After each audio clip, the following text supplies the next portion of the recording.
Egyptian marble.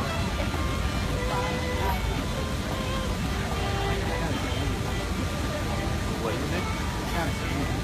Egyptian marble.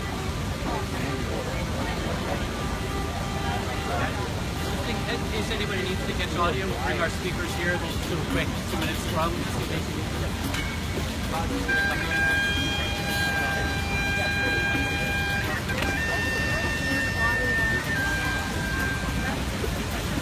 Let's see. I mean, we have time. I mean, there's now.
As I said when I was standing in front of the art, the mayor, Mr. Godawi, one of the great things about Palmyra, the thing that made that city this shining example of Eastern and Western cooperation, was the extent to which its economic success, its artistic success, its scientific achievements relied on the diversity of its population. Palmyra, like New York City, was this amazing crossroads where people from all around the region collected, and they collected there to live their lives with their families, but they also collected there to bring their unique talents to bear on the communal enterprise in making that city great.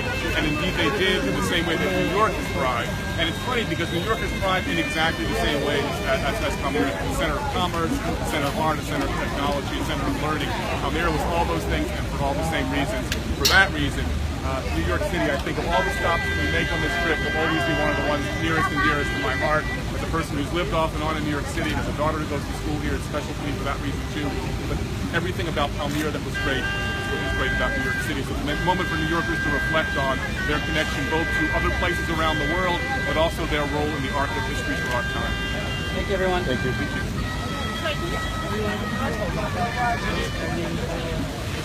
Roger Michael, R-O-G-E-R-M-I-C-H-E. Bell. I'm the executive director of the Institute for Digital Archaeology. It's located in Oxford. And this, we did the photogrammetry on which it's based and manufactured the arch in Carrara, Italy. It's made of 30,000 pounds of Egyptian marble.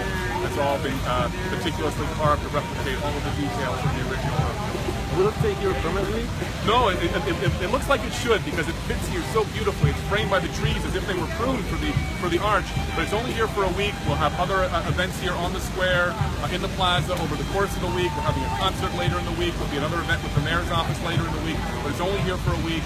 Then it will go to Dubai, and we've been invited to have it find a final home somewhere in the Middle East. So. How will these events contextualize people who visit?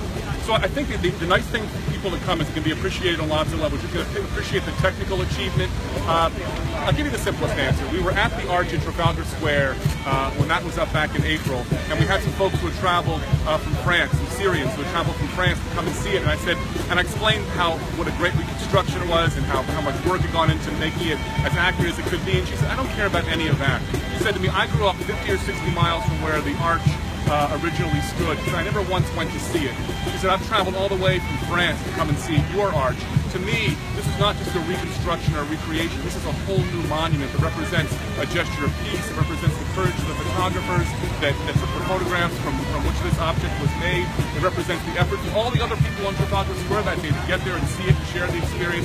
It was a brand new monument for her, and I think that's a great context for people to bring to a visit when you come to City Hall Plaza, is to think about your own relationship to the built environment, your own relationship to places that are meaningful to you, why those relationships between yourself and particular places are meaningful. I think that people have special places in their own personal history that are meaningful to them, but they're often also things that connect them to larger groups. And that double dimension of having a personal relationship with an object or a place or a structure, but in a way that also brings you closer to a community, it would be a great frame for visiting the arch on the square. Will there be talks about its history, the object's history? Yes, and there's also, I should say, ongoing right now as we stand here, there's an augmented reality experience. There are tiles all around City Hall Plaza. If you load an app, and there's a QR code for that, and scan these, you can have AR experiences of this monument, of related monuments. It also contains educational materials. We have a program running at the New York Public Library for over a month that includes exhibitions that relate to the general history of the object, but also for vision impaired folks who want to enjoy the history of these objects as well. We thought we're doing an AR experience, which is a purely visual experience. It'd be great to counterbalance that with an experience for folks who can't see and yet still want to have these kinds of experiences. That was an important part of the Trafalgar Square installation, as it turned out, having the ability to come up and hug this thing, to grab it, to feel it, and for folks that can't see, that's all the more meaningful. So yes, there are these ancillary exhibitions. There's something happening at the Grolier Library later in the week. The website, cityhallarch.org, has all of that information, times, dates, and places. Okay.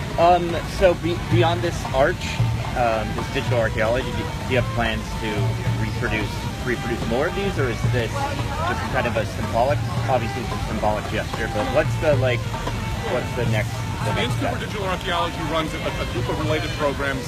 One is we run something called the Million Image Database, millionimage.org is what it is.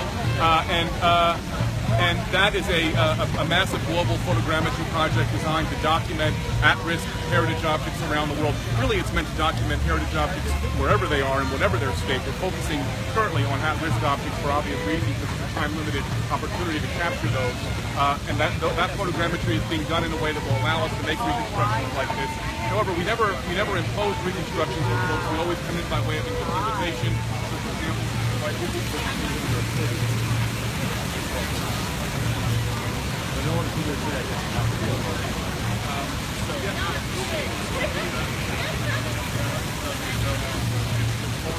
But again, it has to be something driven by folks in the region who are specifically invited to make this arch, and that's why we're going to do this as our initial project. Is this music? Is this like traditional Palmyra music, or? Well, that's the great thing. I mean, Palmyra music is like traditional New York music. I mean, you can go over to Tonic and hear the latest in avant-garde jazz, you know, or you can go to Lincoln Center and hear, you know, different kinds of offerings. You know, traditional things, some would say traditional, I guess. Palmyra, there's such a thing as traditional Palmyra music. The other neat thing about Palmyra is that it was a city of the middle class. Everybody associates the luxury objects of antiquity with the very wealthy, with the Roman senators and their togas. One of the great things that made Palmyra great was the fact that it was a city where the middle class, for the first time, maybe anywhere, flourished. And lots of the great achievements, artistic and otherwise, were a product of the efforts of average middle class folks. Because of the Baal? Given an opportunity. So I take you to approve of this. Given resources to make some of these things permanently. Right. And you know, New York City is, I think, There's great. nothing wrong. You got folks It's who just are like patrons of the going to arts. the pyramids or something. Every walk of life in the city that contributes to its greatness. So there is no traditional music in Palmyra. There's music for every walk of life, and this music though is regionally sourced. You'll have to speak to the musicians because they're playing about 10 different compositions. Each one of them has an interesting story, and it's worth chatting with these folks. They really do have really interesting things to say about what they do. Thank you very much.